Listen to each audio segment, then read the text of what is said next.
Well, hello and welcome back to the Lamppost Listener. My name is Daniel. I'm Phil. And this is a podcast where we journey chapter by chapter through C.S. Lewis's Chronicles of Narnia. This is chapter 6 of The Last Battle, A Good Night's Work. One of the B-side Beatles songs. I was going to make the same joke, yeah. This was the B-side to A Hard Day's Night, as many people... have you ever seen A Hard Day's Night, the actual movie? No, I've seen Yellow Submarine. Good. You've seen Yellow Submarine? Yellow Submarine? Saw it at 11 a.m. on a Thursday Weird. at an art camp. Yellow Submarine, actually, I don't believe is even the Beatles' voices. Yeah, they they just did the music. But A Hard Day's Night and Help is not, they were engaging in many adult activities while they were filming that movie in the islands. Like paperwork and taxes and filing stuff? A lot of it. So the movie did not turn out as great because they were not always really all there. Yeah. But A Hard Day's Night, I think it was like 1964, legitimately fun movie. And the Beatles' humor comes through. It's actually a pretty good script. Huh. It's a legit... If no one's ever seen A Hard Day's Night and you like the Beatles, it uses almost all the songs from that album, and it's a fun movie. It's legitimately good. I had no idea. No right being a good movie. There's no... Like Help and Magical Mystery Tour and Yellow Submarine. That's what all those movies are not good, and they shouldn't be good. They've no the Beatles making movies shouldn't be good. Yeah, but A Hard Day's Night actually is. Interesting. So yeah, I also made the same connection. You're not a big Beatles fan though. You're not though, right? Like throw me under the Yellow Submarine right now. I think the Beatles are fantastic. I have a little trouble listening to them and getting as into it as you do, which, like most things, does not mean that I don't like it. I thought that I really liked Star Wars, Fair and enough. then we stared hanging out. And you had memorized all the obscure side characters' names that were made up just for the DK Publishing. I had a roommate who I enjoyed living with until this next story occurred, and then everything changed. Who I remember asking me, this is probably 2011, 2010 maybe, asked me, hey, have you ever seen Across the Universe? I'm like, yeah, I've seen it. I did not enjoy. I didn't hate it, but I was like, it's fine. And he was like, it's so good. It's the only way I'll listen to the Beatles music because everything else sounds too old. Oh. So it's like, I love the Beatles songs when they don't sing them. And I was like, we cannot live together anymore. What was the one that came out recently where the Beatles never existed? Oh, that never existed. Oh, Yesterday. Yesterday. That was Yesterday. I saw that in theaters just because I'm a big Beatles fan. Yeah. It was fine. It was fine. I thought it was a good movie to watch on the plane. Yeah. Oh, that's actually it is a perfect plane movie. Yeah. Because it's got fun parts. It's not like a good movie, but it's certainly not a bad movie either. It was a fun concept, and they kept it short enough that it was fun the whole time. Yeah, you was like, it's like 88 minutes. You're like, this is fine. This is totally fine. Same way is how a lot of people feel about Venom. I've never seen it. Venom it's 90 minutes. Oh, okay. Can you imagine if they made 90-minute superhero movies I more love often? a good 90-minute movie. That would be really nice. Yeah, those are some of my favorites. Lower budget too, just something to think about. Kevin. Hey, DC, listen to us over here. Yeah. Stop losing all your money. They're about to lose a bunch of money on Flash, I would assume, when that movie comes out. You're not going to see it. I'm not going to see it. I bet most of our listeners aren't going to see it. You know why I'm not going to see it? I actually think it might terrible? be good. No. Because I keep getting fooled. I paid for HBO Max to watch the Zack Snyder cut. I thought, I'll give it a chance. No, you shouldn't have done that. So bad. But I also laugh when SJ gave Shazam a chance. Actually, that one I think was okay. Well, I don't even understand Aquaman. what that She is. watched I've Aquaman never by seen herself. that And I was like, what are you doing? I don't know. The last DC movie I saw was when you and I had Movie Pass. I went to we didn't see it together, but I went and saw Justice League. Yeah. And I've talked about this on the podcast because I had not seen Batman versus Superman, and I didn't know Superman was dead. And so, spoiler alert for a terrible movie. I don't feel that bad. Well, I went to see the third Planet of the Apes movie. We watched that together, yeah. With you. And I had no idea that it was the third one because they didn't put the number 3 in it. And they were making all these references, apparently. You're like, yeah, where Gollum was pretty good in it. Yeah, exactly.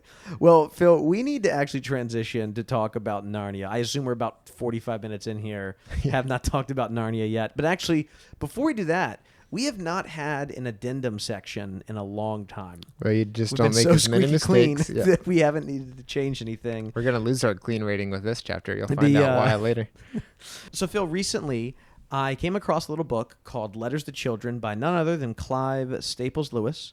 It's a collection of letters, mostly from the 50s, because kids weren't really writing to him, about the screw tape letters or about that hideous drink. They tended to write him letters about Narnia. So he started receiving lots of letters from children in the mid to late 50s regarding Narnia. And these are his responses. These are all his responses. The actual letters that they wrote. That's correct. So, it's Lewis's responses. And I have a couple that I want to share maybe throughout the season, especially when we get to the end of this book. There were some great responses that he gave to children when they asked about the end of the last battle. But I wanted to share two with you here.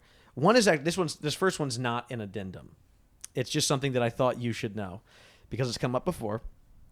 You and I have talked about the fact that Lewis infamously thought Pauline Baynes was not great at illustrating lions, right?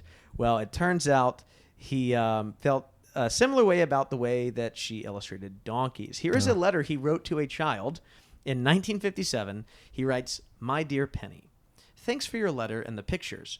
You draw donkeys better than Pauline Baynes does. I'm so glad you like the book. Please give my greetings and deep thanks to your father and mother." He goes on and then he just finishes the letter. That's not what that meant. He was being nice to the kid. No. He was being nice and saying you can read them in whatever order you want to. Here's what I decided, because I read this and I thought about, is this one of the times when you say something nice to a young child? We don't know how old Penny is, right? She could be 6. She could be 45 and just impersonating a child. We don't know, right? But I think that the fact that he has said before that he did not think Baynes could draw lions very well makes me believe that he legitimately didn't like her illustration of the donkey. You want to say you think he's going to insult her behind her back to a child. That's kind of and then have it published years later. That's how I thought. I wonder how. So this book was Pauline Baynes passed away in 2008, which means she would have been alive. This book was published in the late 80s. Oh, do you think she came across this? At any point? She had probably moved on, and the thing is, her illustrations are really good. They're really fantastic. Yeah. So I think that maybe they had a disagreement, but I think at her level, she probably was not thinking, oh, well, my lines are really bad. She knows that her style is not something that he loved. He enjoyed. Maybe she hated his writing. We don't know. No, and I'm being somewhat silly here. I don't necessarily think that he meant it that way. In fact, I mentioned this earlier in the season. After Lewis wins an award for this book, he writes to Baynes and says, "Is it rather not our award?" Mm-hmm. I'm sure they took the illustrations into consideration. So obviously, we know that he actually does think very highly. I just thought it was kind of funny that behind her back he's like, "Oh, you're way better at this than Pauline Baynes is." Yeah. But also, can you imagine being Lewis and because you're so prominent, people remember everything you've ever said, and then they can use it against you, yeah. And think about, sometimes I'll read messages that I wrote 2 years ago, or because of Gmail, everything is archived, and I'll find an email that I sent maybe 10 years ago when I'm searching for a certain keyword or something. Interesting. And I'll see it and I'll click on them. I think, oh my word.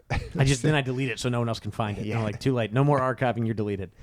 Well, the actual addendum that I had for us is something. Philip, we made a big mistake. We are 100+ episodes into here, 7 seasons deep, and I'm just going to read this letter in its entirety for you. I think I know where this is going, and I think that we made the right decision. I actually think so too, because very few people do that this way. But here we go. The heading of the letter: Magdalen College, Oxford, the 22nd of January, 1952. Dear Carol, it is a pleasure to answer your question. I found the name in the notes to Lane's Arabian Nights. It is the Turkish for lion. I pronounce it Aslan myself. And of course, I meant the Lion of Judah. I'm so glad you liked The Lion, the Witch, and the Wardrobe. I hope you will like the sequel, Prince Caspian, which came out in November. Yours sincerely, C.S. Lewis. Well, there's only one thing to do. Go back and start from the beginning? We have to go back and we have two options. We can either re-record everything word for word, and what we'll do is we'll listen to it in our headphones and we'll just say it right after. Mm-hmm. Or we can use generative AI to go find every time we say Aslan so much. And say Aslan. I still I'm gonna do a podcaster's preference here. I like Aslan better than.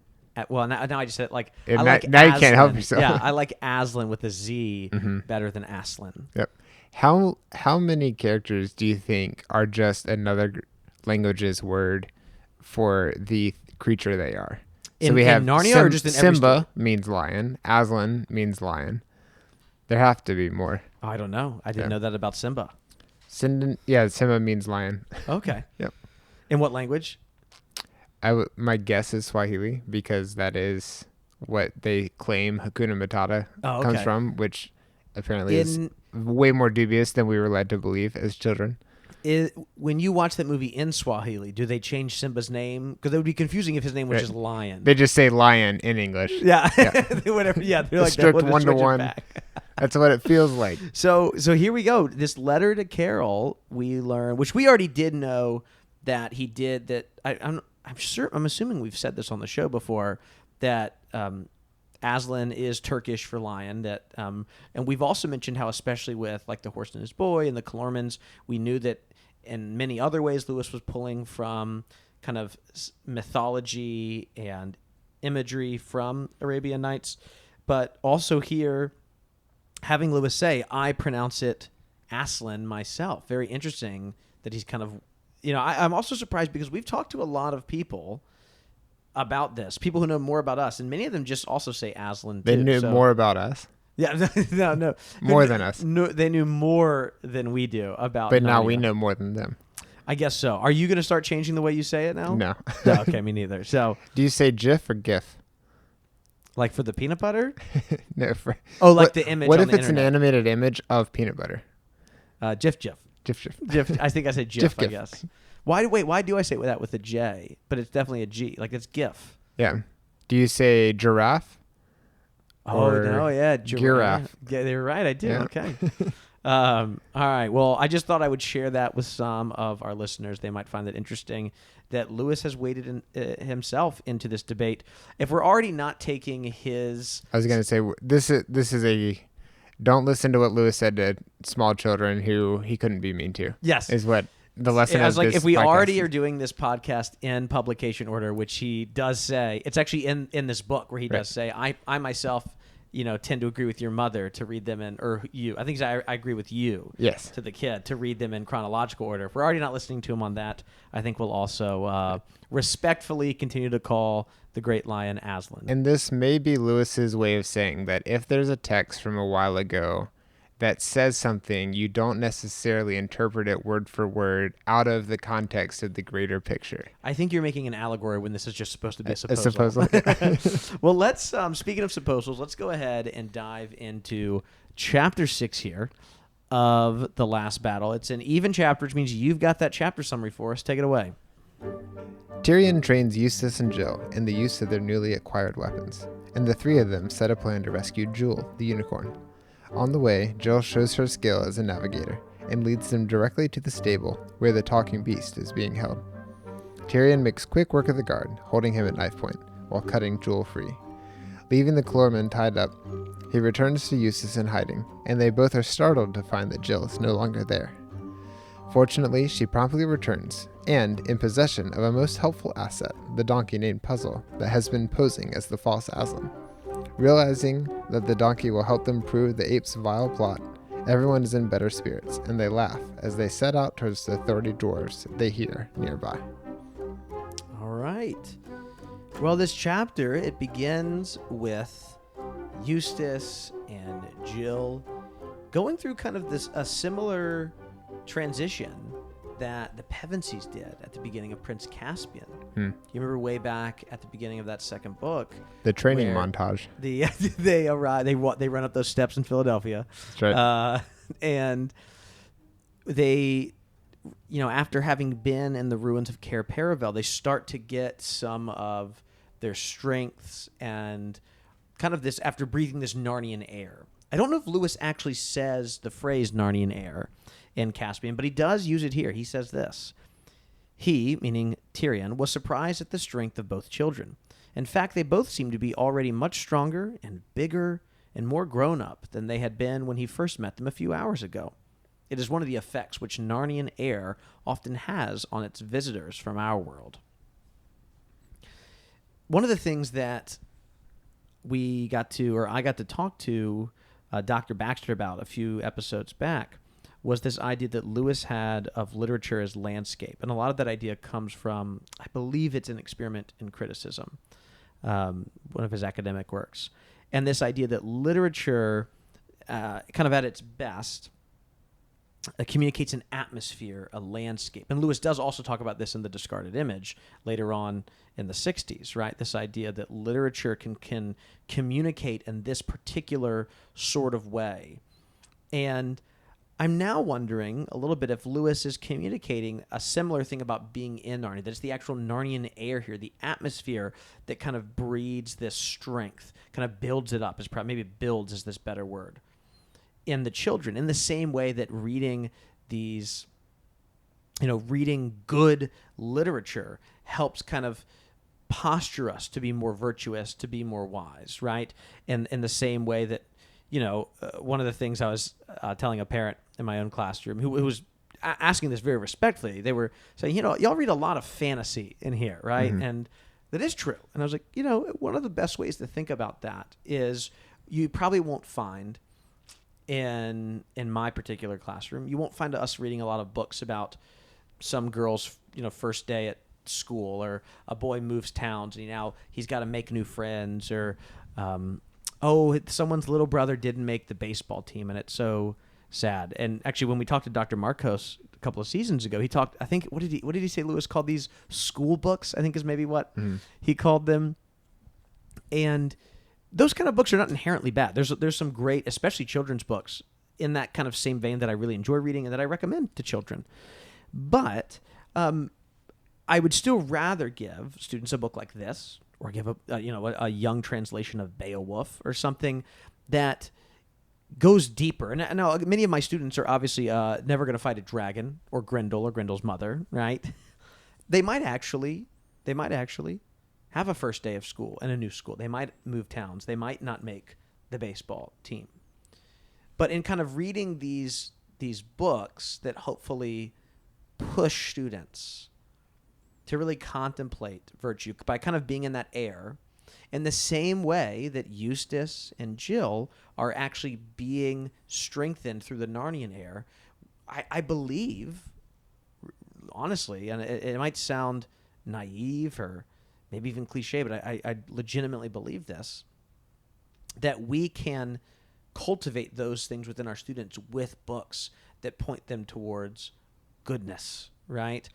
And so, if you hand a student or a child, or even you and I, if we spend our time reading books like this where we can look at Eustace and Jill and Tyrion and see the goodness within them, then yeah, when a kid actually comes across not making the baseball team, they've actually learned how to be patient. But they also are able to contextualize it, and that, hey, this is a really hard thing, but it's actually not the end of the world. Yeah. You want to read about the real end of the world? Here you go. Here's the last battle, right? And it helps students and children, I think, contextualize it.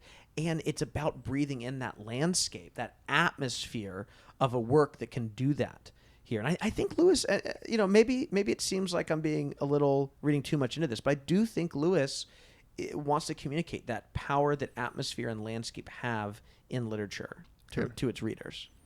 There's a magic that comes with stories set in a faraway place. Mm-hmm. I think that it, for me, has lowered the defenses a bit. And while I've actually benefited quite a bit from books that are, I don't know if hyper realistic, but they feel very real. I'm kind of thinking maybe Judy Blume type stuff. And just dealing with stuff that is maybe a little more taboo, but still helpful, depending on, different books are aimed at different age groups. But oddly enough, I feel like I learned quite a bit about kids a little bit older than me from Animorphs, which is not the greatest, is written with a team and they produce them very quickly. But I think that you can learn a lot if you add enough stuff to keep people interested, and then you can teach little lessons. And also, I remember my mom reading Aesop fables to me. Yeah, sure. And learned quite a bit from those too. But there's something magical about this is this situation. It's completely in this other place. You're not going to run into a dragon, but you're going to learn some lessons from these stories. Or similarly with another one of your favorites, I think with a book like Matilda, right? The way that Dahl, and this isn't just Matilda, this is really all of his books. This is what he's so so famous or maybe infamous for, right, is his bad guys are grotesque. Yeah. Both their behavior, but also physically. I mean, he describes them, right, as being disgusting looking, right? The words he uses for like Trunchbull, right, are, and Quentin Blake does this so well with his illustrations. Oh, man. These are disgusting characters, even Matilda's parents, right? I'm just thinking of that one because that's the one I've read most recently. And I think what that does for younger readers, but it still is actually a helpful reminder to us as adults because we have so much more cynicism than younger readers do. But for a younger reader, what it allows them to do is really realize the injustice and the cruelty of a character like Miss Trunchbull or of like Matilda's mother and father. It is disgusting. And by showing that it's disgusting on the outside, younger readers are able to also recognize that it's disgusting on the inside. Because you know what they'll actually probably come across? And again, not that literature is just utilitarian. It's not simply we're just learning these all for the purpose. But it's one of the benefits. It is one of the things that happens. It is forming them. All reading, everything is formative, right? Everything that we engage with forms us one way or the other, even if it's in a minor way. And if you're reading a book like Matilda, right, or The Witches or something, the BFG, a student, or again, that's just the language that I kind of swim in, but you could say any young reader, really.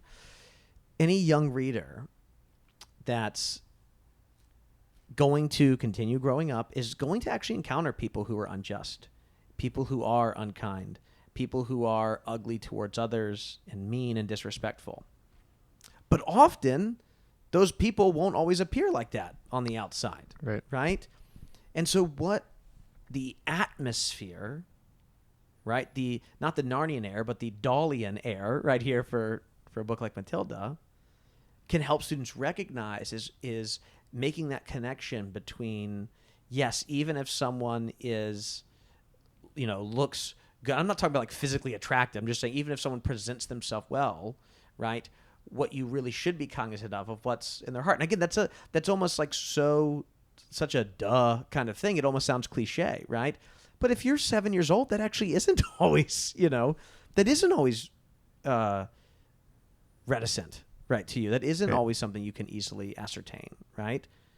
For many young readers, you get the sense, well, if something looks and sounds good, then it must be good. And it's actually, you and I as cynical adults, we automatically assume it's the opposite. And that's also where we have so much to learn from Narnia, because we come across good characters who are just actually good. They don't have ulterior motives. They aren't anti-heroes. They're just good because they're good. Yeah. That's why we don't know what to do with Tom Bombadil, right? Right. We just can't fathom him. How can he world. not be brought up later? Exactly. It has to be a mistake. Yeah. Well, I need to move on to actually my biggest problem with this entire chapter, and it's probably the most unbelievable thing that Lewis has ever done. A paragraph later, after this Narnian air, he says, an experienced warrior and huntsman like Tyrion can always wake up at the time he wants. And I just... funny. This bothered me too. Tyrion, it felt like he was calling me out. Uh-huh. I'm about, 5 or 6 years older than Tyrion is, and that's just an impossibility for me. I can never do that. So what bothers me about it is what is he checking against to know that he actually got up at the right time? Yeah. I don't know. About what time are they waking up? So he goes to bed around 9 o'clock. Mm-hmm. Eustace and Jill are already snoring. When is he waking up? Do we think about 2 a.m., 1 a.m.? What do you think? Yeah. It would have to be. I feel like 2 a.m. is true middle of the night. Yeah. And that's when it would be the darkest. Have you ever gone to sleep knowing, like, I'm going to go to sleep for only 2 or 3 hours, then I got to be up again? Yes, that is. When was this? Recently? Something in the past? Yeah, I think recently, usually when we're traveling. Okay. To like get up and get to a plane flight early or something? Yeah. And just knowing that we had a connecting flight when we were flying from Portugal to Spain. Okay. And I just could not go to sleep. I think it was a combination of caffeine plus I was excited to travel again. But we knew we had to get up at 5:10 a.m. in order to leave on time. When did you go to bed? And we went to bed around 11:30. It was 2-3 in the morning before I fell asleep. I'm not even sure I fully fell asleep. I know think what at a that's point like, yeah. you just give up and When I was in get high ready. school, we went. Our church went on a mission trip to Panama, and we had driven up to.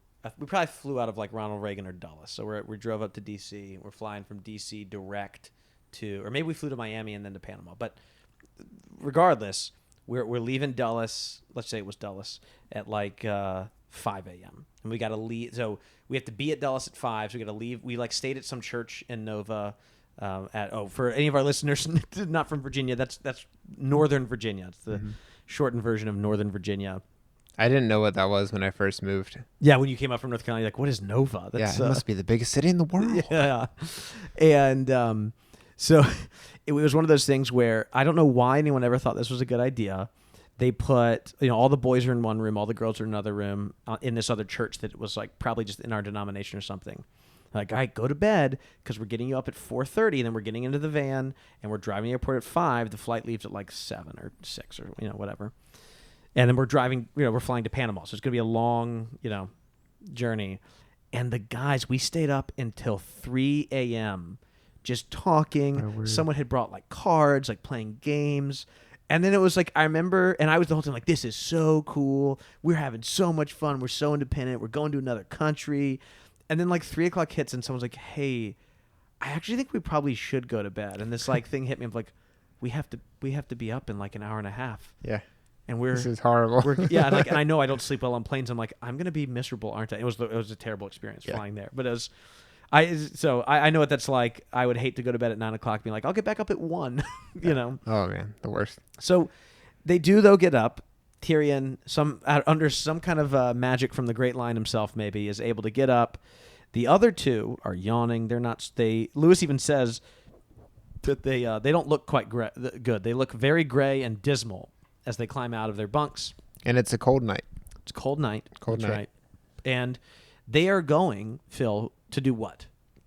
Well, they're trying to track down the unicorn. Yes, they want to go rescue Jewel the unicorn. But it's quite a distance, so they have to navigate through a dark forest. And it's in this. It's really fun about this, with Jill especially being one of my personal favorite characters, is this is like Jill's hero moment here. She is guiding them, using the stars. She's been this excellent guide in England, we hear, and because she learned this herself when they were traveling through Giant Country back in the Silver Chair, she's able to navigate really, really well. And Tyrion even says, this girl is a wondrous wood maid. If she had Dryad's blood in her, she could scarce do it better.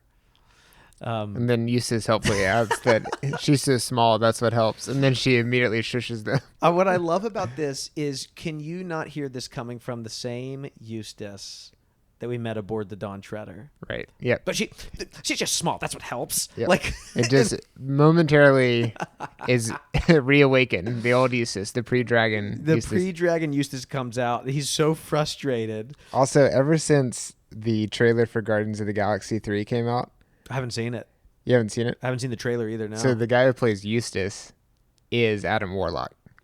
The gold guy. And yeah, he's gained about 180 pounds of muscle. Is he really? Yeah, he's really... and it's so funny to see, because the last time I saw him was Dawn Treader. He's looking like an 8-year-old in that movie. That's Mist. funny.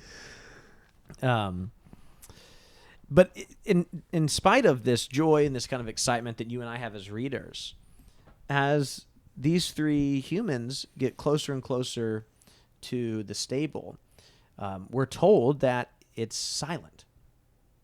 There's no noises from fawns or hedgehogs or owls. And Lewis even says this, all that, meaning all those noise that we don't hear, all that was silence. Gloom and fear reigned over Narnia. And that's still the world that we're in, right? There's these fun little moments here, but Lewis always is, as the narrator, is very careful to remind us, like, this is not a happy story.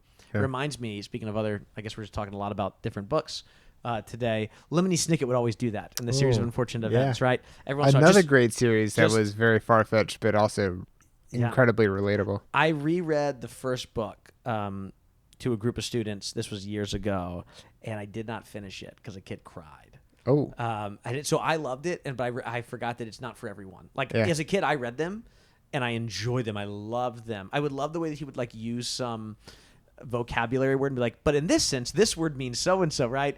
And Man, there were just so many. I learned so many words from Calvin and Hobbes and Lemony Snicket. There were so many great things that he did, but he would always remind you in a comedic way, right? This is a sad story.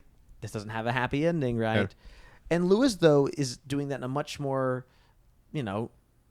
drearier way here, right? To remind us this is happening. And while it's exciting to see Jill do so well here and to see there's even that little line right before this where she says to everyone else, get down the better, right? Or the. Mm-hmm. She says the better because that is a little too loud of a whisper. Yeah. There's these fun things, but Lewis is intent on reminding us that this is the end times. Narnia is not the way that it should be. Right. I'm curious where that trick came from too. I assume it was a World War I thing for him. It has to be a war thing. Maybe it was before that, but I'm sure maybe that's where Lewis remembers it from or knows it from. Yeah. They do get to the stable though, and we see a guard not guarding very well. What happens here, Phil? He's just sitting around, immediately gets pounced upon by Tyrion. Tyrion holds him at knife point until he's able to confirm where his unicorn is. Yes. And then has his unicorn, who we know is willing to kill. Yes. Hold his unicorn point to the guy's chest while he's tied up and everything. While the horn point at that point. At horn point, yes. While the unicorn is untied, and then he ties up the guy, and they sneak off. What was interesting about this entire exchange, okay, for Narnia and Calormen are at war. I guess war hasn't been declared. They just invaded, Yeah. And there's not really anyone fighting back against the Calormens here. What Tyrion does here is really not all that, surprising, right? Mm-hmm. You've captured one of my unicorns, and I'm going to go rescue I'm going to go rescue this unicorn, and I'm going to hold you at knife point in order to do it. But at the end here, he's like, I've done thee some discourtesy, soldier, but such was my need. If we meet again, I may happen to do thee a better turn. Now, Jewel, let us go softly. And I'll be honest, I had a hard time trying to figure out why Tyrion is saying this. Do you think it's simply the fact that he still feels guilty about having murdered, back in Chapter 2, having murdered a Calormen in cold blood? I mean, the way that he talks about the Calormens and many others, he's like, those cursed Calormens, they're evil and dastardly, right? And he speaks with so much chagrin towards them, and yet here's like, oh, I'm really sorry. I'm really sorry we had to do that to you. I'm like, but didn't he capture your friend? I'm not like saying you should, he should torture him or anything like that. It's just like, it's weird for him to apologize. Yeah. I'm curious if this will come up later, or maybe not, but it does seem like it is intentionally there for a reason, and that will. So you think this is going to come up? We're going to see this particular character again. That's my thought. Okay. Usually especially in a book this short, you don't put in an extra thing like that unless it's going to come around later. Good to know. We then hear from Tyrion that this has all been a good night's work, and there is a shock that comes. Jill Pole's not there. Jill Pole has gone missing. And in all of this, as they look around, they try to whisper as loud as they possibly can. It's such a funny concept. Right? The loudest whispers they could manage. They don't get a reply, and they start hearing what? They hear dwarves. Not dwarves, but dwarfs with an F. Yes. Which, have we mentioned this before in the show? That Tolkien was the one who came up with the spelling that we now use. I don't know if for elves and dwarves. I don't know if he came up with it. I thought he was almost trying to return it. He's the one who campaigned for it to be. Yes. Okay. I think that's maybe that's a good way to say it. Yeah, he invented the letter V. Yeah, perhaps you've heard of it. He invented its spelling. And I do not remember all the etymology of both dwarf and elf, but I think as a linguist himself and as a philologist, he in The Hobbit used dwarves with a V for the plural, and then a V I think for elves as well, which was different than the way it was often spelled. Yeah. My bookcase here is made up of multiple Oh, shelves. Shelves. Yes, not shelves. Shelves. Shelves over here. I thought you were going to tell me something about like Tolkien or Lewis, but no, you're just trying to. Okay. What's interesting though is that Lewis uses the plural F for dwarfs because now, I mean, I don't know that I read a good amount of fantasy. I know you do too. I think everybody uses V for dwarves and for the plural of dwarf and elf, right? My theory is that he's just messing with Tolkien. You think that's what it is? is? They're really good friends at this point, and he didn't tell him until the manuscript's already on its way. Yeah. Just trying to bother him with that. Yeah. But yeah, I think that was, and again, I don't remember, so I don't want to get deep into it. I'm sure that many other Tolkien podcasts have already covered this, right? But I think it had something to do with the middle or the old probably Middle English would make more sense. It's whatever its etymology was, wherever we get the word dwarf from, really the F should change to a V, like with knife and stuff. But people just weren't using the word dwarf as much, so it didn't get changed or something like that. Or there was only one, so you never had to put it. No one had to do it before. Also, shortly after that, maybe 2 or 3 paragraphs, or two lines down, they say hoofs, not hooves. Oh, interesting. Yeah, I had not picked up on that either. So Lou's doing all kinds of stuff over here. Yeah. And I saw the word favorite earlier with a U in it too. How dare and color? How dare they? And even somewhere he spelled out aluminium real weird looking, But Jill does show back up. Eustace is furious, especially because she's laughing, right? And I love that she just completely ignores Eustace. I love their relationship so much. It's so fun. Oh, Eustace growled here. He says, "You think it's funny, do you? Well, all I can say is, well, have you got Jewel, sire?" Jill just interrupts him. She's like, "I'm not paying attention to you at all." Right. And we find out Jill has snuck into the stable, and she has captured or rescued. It remains to be seen which verb would be the most appropriate here. She has the donkey with her. She has Puzzle. And there is quite a tense scene here between Tyrion and Jill. Yeah, so Eustace is not the only one who's upset here. Mm-hmm. Tyrion is quite upset here as well. And Eustace says, "Great Scott, well, I'm jiggered. I was jolly angry with you a moment ago, and I still think it was mean of you to sneak off without the rest of us. But I must admit, it was a perfectly gorgeous thing to do. If she was a boy, she'd have to be knighted, wouldn't she, sire?" And then Tyrion's response is hilarious. Yeah. Say it. Go for it. Tyrion says, "If she was a boy, she'd be whipped for disobeying orders." And in the dark, no one could see whether he said this with a frown or a smile. Next minute, there is the sound of rasping metal. And here, Tyrion is preparing to execute Puzzle. Yeah, he's specifically going to smite off the head of the accursed donkey. And let's go back though for a second. This comment though that he makes about Jill being whipped for disobeying orders. Do you think which one is it? Is it with a frown or is it with a smile? I think it has to be with a smile. You think so? I do. I think that it is the smallest glimmer of a smile, and he is intentionally threading that needle. He's right in between the two, but he's saying it out of. See, interesting. He's impressed, man. No, I think he's. I think he's impressed, but I think he's frustrated. Like I think it is legitimately frustration with him, but mostly anger towards Puzzle himself, the donkey, right? Because so much of this is his fault. Yeah, the anger is mounting up, but it's not necessarily going to be directed at her. Yeah, I don't know that he's necessarily like. I mean, I think he's frustrated with her, and he doesn't like being disobeyed, and that is a problem. But I don't think he's as angry with her. I think he does become angry with her when he finds out that she didn't he was assuming she was maybe capturing Puzzle so that they could execute and kill the donkey, right? Execute and kill. That's weird.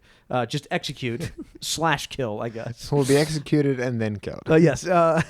Which actually, that was a medieval punishment that often did happen. That was like when there's so many different ways that you would kill somebody and then you would do all kinds of things after they were dead, right? Yeah. It's just a way of making sure that they were disrespected, right? It's a lot of free time before smartphones. And Tyrion is extremely frustrated because Jill pretty much throws her hands around Puzzle's neck and it's like, "I'm not going to let you kill him." Tyrion yells at her and he says, "You are the bravest and most woodwise of all my subjects, but also the most malapert and disobedient." And malapert is my favorite word from this book so far. Okay. Yeah. Tell us what it means. Disobedient. So he says, "You're the most disobedient and disobedient." And disobedient. That's like my favorite baseball team, the Los Angeles Angels of Anaheim, which translates to the Angels. Specifically means boldly disrespectful, Okay. impudent. Okay, there you go. What's interesting here is we actually, for the first time, hear Puzzle's excuse for himself. He tells us, I won't read all of it here, but he explains he thought that Aslan wanted him to dress up this way. He even says, "This hasn't been fun for me. There's been days where I haven't even gotten water. I've barely been allowed to leave. I don't even know what's really going on." He's kind of like Ben Kingsley's character in Iron Man 3. You'll have to remind me. I'm sorry. Are you serious? All you do is talk about how Iron Man 3 is better than Iron Man 2, and you don't even remember Ben Kingsley's Oh, is Ben character? Kingsley the one who plays the Mandarin? Yeah. Okay, yeah. Okay, Yeah. yes. Well, he was in character. I forgive you for that. You probably didn't recognize him. I know. I do remember this at the end of Iron Man 3, which I do enjoy. I think it's fun because the movie doesn't take itself seriously, and I like a good superhero movie that's like, hey, look, we're movies for 12-year-olds, and everybody can enjoy them, but don't take it that seriously. Right. you're Without right. spoiling anything for too many, it's been out for a while, but in Shang-Chi, his character comes back. And really? It is one of the best parts. I like that movie, and that is one of the best parts. Okay. I know, you haven't seen anything after the Infinity War saga. No, I saw Black Widow, and You then I did? was like, I'm out. I don't care anymore. That's why you haven't seen anything. I haven't seen any of the new ones. Please send 2 tickets to No, I'm fine. Daniel's I'm not going to go. for I'm not Ant-Man interested. 3. Or just mail him the Blu-ray. He loves Blu-ray. So I think an interesting conversation to be had is how culpable is Puzzle here? How guilty is he? What do you think? I don't personally know Puzzle very well. Yeah, most judges don't know the people that they, or juries don't know the people that. And I don't even either. know the guy. Yeah. Got kicked out of a lot of juries for saying that. I do not know Puzzle as a character super well because we've only seen him at the beginning of the book. But it does sound like Puzzle is not the most thoughtful creature. He can talk, but that doesn't necessarily condone intelligence. Mm-hmm. And I think that he is aware that he doesn't know that much. And it does sound like he was in a pretty bad situation. I'm curious, this is pure speculation, but I'm curious if we will find out that he wasn't trying very hard and he'll get a talking to for that by somebody. But it really does seem like he was manipulated by this ape and that he is not very much at fault here. What do you think? Oh, man. This is... I've never read this book with young readers before. Oh, it'd be so fun to have this conversation. Yeah. I'd love to hear what... And any of our younger listeners, too, I'd love to know their thoughts as well. Just because it's tricky, you know? I think you and I try to see as much of a nuanced perspective, but I'd love to just hear the raw emotions of someone be like, no, guilty, or no, absolutely not guilty. Yeah. And then maybe have to walk it back a little bit. Exactly, yeah. I do obviously think it's a little bit more nuanced. But I kind of lead towards, like, I don't know that ignorance is necessarily can just cover such bad behavior, you know? Do I think he's guilty at the very first when in the first chapter? I'm not sure then. Although even then he didn't want to do this. He was just going along. It's like the kind of age-old, like, okay, when does peer pressure become, yeah, well, you still did it. You know what I mean? Yeah, that's a good point. You know, because at a point, people are still responsible for what they do. Yeah, I mean, people are responsible for their own actions. And, you know, I mean, I can think of even personal experiences. This is more when I was working in a middle school. But I mean, there's times where you see a kid make a bad decision, and and they know that it's not even what they wanted to do, right? But they gave in to someone else's peer pressure, and they made a bad decision. Yeah. And of course, they're the ones who get caught because that's how it always works, right? Right. But there's always still a consequence. It's like, yeah, I know that you might not have wanted to do that, but you also, one, need to learn a lesson. You need to understand that And two, it is like, no, you're still held accountable for the things that you do. No, I don't think that puzzles should be executed here. And to be honest, I don't even know if he deserves a punishment in and of itself because of the time and the place that we're at. Here at the end of the world, I think you just let it go. I think you just let it go and you say, hey, we could use someone else on our side, right? Even if they're not all that bright, I'm sure we can find something for you to do, right? Or just like we're about to see with this, this group of dwarves, at least we can use you to convince others, right? But I think if you're still trying to ask just the ethical question, is Puzzle guilty? I'm going to land on the side of yes, he's absolutely guilty. His intentions don't really matter. It's what matters is his actions. And you might have heard this before, but actions speak louder than words. And so that's good. That's good. Yeah, I know. I made it up right now. Yeah. And so I'm gonna say I think he's guilty. Again, I don't think this is the time or place to I don't think there should be like some military tribunal later in Narnia. Right. Not that there will be a Narnia for much longer, but even if there was, I don't know that that's necessarily something to be thoughtful of, or to be worried about. But yeah, I think if you're just going to speak ethically, yeah, he's guilty. Yeah, it's interesting. It very quickly becomes extremely philosophical. What is responsibility versus fault, and where does the punishment line up because of those factors and stuff? Yeah. No. Well, that gets us here, Phil, to the end of the chapter just about.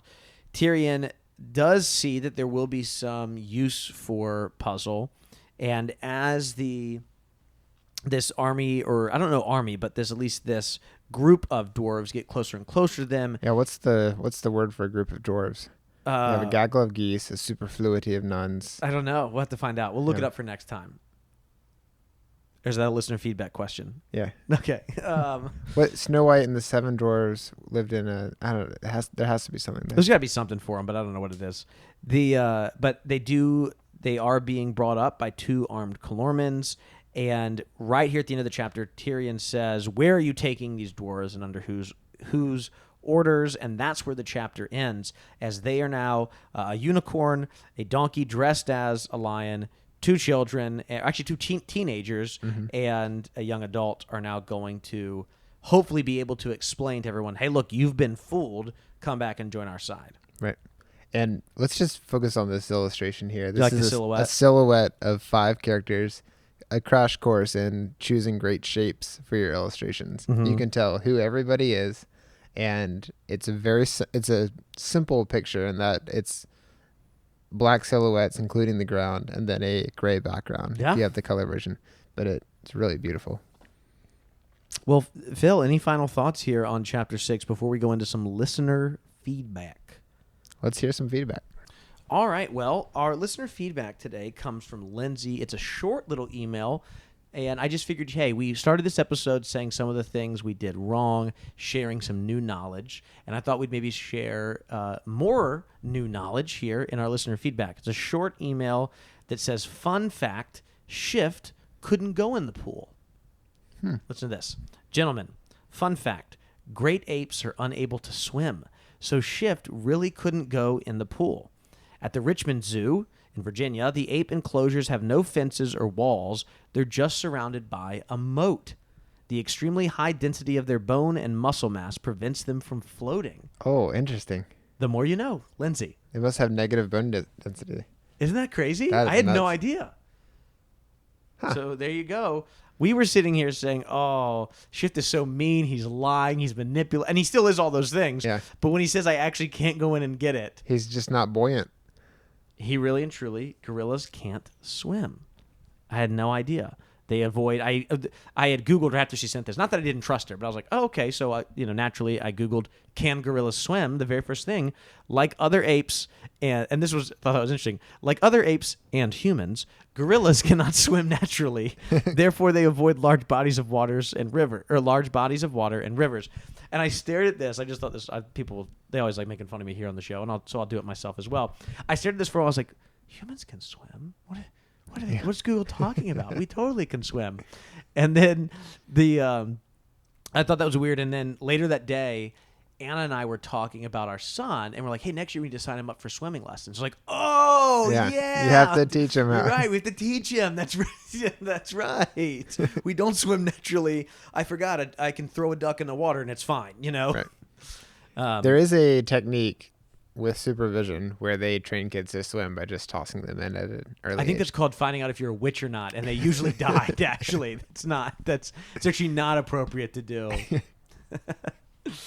Fun fact: a little something Winona Ryder taught us. No. If that's a Crucible reference there, Mm-hmm. in the Salem witch trials, I believe that most of them actually were witches. No, we're actually burned. I don't think that many of them were drowned, or maybe I'm wrong. Maybe they were drowned and not burned. Oh. I remember Giles Corey. Giles Corey was this 70 or 80-year-old man. He was one of the 20 people executed in Salem. He was executed by crushing. Oh. They just put, Thanks. They just crushed him over a couple of days till he suffocated. And his last words were, "More weight." Supposedly his whole family would have been, if he had admitted to being a witch. Did they ever use wizards back then, by the way? How come it's only everybody's a witch? Was that not a feminine term back then? Do I really have to explain how the patriarchy works? You have a bunch of men in charge, and they're not being fair. I just would also it's funny that a word like witch sometimes can have these negative kind of, because we have some in fantasy and literature, you have bad but if someone's really good with computers, he's a wizard. Yeah, exactly. Yeah. That metaphor, like wizard is a positive one, and witch is it's like, oh man, that neighbor down the street, she is such a witch, right? You're like, you don't go like, oh, that's great, but a wizard, you're like, oh, it's pretty cool, Yeah. So why don't you talk for a second to just wrap us up, before I can actually look up at how the Salem witch trials did end here, because I don't want to give out false information. Oh, so do you know where Salem is located? Which state? Yeah, Massachusetts. Yeah. We both grew up in no. You're the one person that didn't grow up in North Carolina out of our friend group. Growing up in North Carolina, there was Winston-Salem nearby, mm-hmm. and there was Old Salem, which we went to every year for a field trip. And I just assumed that that's where all these things you just saw that growing up? place, Yeah. But it was actually much further north. Yeah. Yeah. Now that you are done talking, I can say that I was wrong. Most of the people during the Salem witch trials were executed via hanging. So it was they were hanged. They were hanged, not drowning, not burned alive. So it's a weird way for us to end, Phil. Yep. But the last battle it's appropriate for us. It's appropriate. Yeah. We needed to take on a more somber tone. Podcasting is getting more serious. There's a lot Our more listeners are growing up. That's right. Everybody's growing up with us. This is season 7, just like first Harry Potter book. Mostly kind of kiddie themes, right? You get to the 7th one, it's like, hey, people are dying. It's happening. So this is the metaphor for our show. Speaking of Harry Potter, did I tell you that we hired an arborist to come trim the trees around our property? Your bush here was cut in half. I saw on the front. I did that. Oh, you did that? They gave us a little advice. That's why it looks so bad. He said, what you have to do is you need to cut the top completely off. Okay. And he said it'll look really bad for a while. What I didn't know is I was going to have to put up with so many comments from everybody who walks by. It's like I know it looks bad. I did it terrible. intentionally. It's like, oh, does it? Do you have one? Do you have like a little saw, like an electric saw? No, I did this one with clippers manually. Wow, that's impressive. And it took some. I broke my my limb, or like tree limb. I don't know what the word is for it. It was one you plugged in. It was nice and strong. Yeah. And I broke it. Shoot. And I have not replaced it yet. We don't have we have one tree in our yard. Yeah. This is like city living. Yeah. My tiny little row house. Right. And so I'm like, I just have one tree. I'm not gonna buy that one thing for one tree. Right. But you also have more trees here in your yard. I also don't want to pay an arborist to come. I did once to fix this tree with poison ivy growing in it, and I'm really allergic, so I paid them. It's hundreds of dollars. Yes. It's so expensive. We have a lot of trees. We have multiple trees touching 3 different houses. Oh. So now is the time to do it. All of your homes. Wow. All of my homes. Podcasting's really working out for you, man. That Patreon is going well. I did listen to a podcast where someone recommended a product. He's like, you haven't heard of this? Oh, it's great. I have one in each of my homes. Oh, and I thought, this is... We live in a different world. Different world, yep. All right, Phil. Well, I think it is time for us to wrap up Do you want me to go ahead and do the ending since you did the chapter today? Yeah, let's hear it. All right. Well, this episode, like every single one of our episodes, is made possible by our patrons over at patreon.com. Oh, we should mention we just had a really great time last month. We got our patrons together, and we got on a Zoom call. We did. Hung out for about an hour or so. We met people in person almost.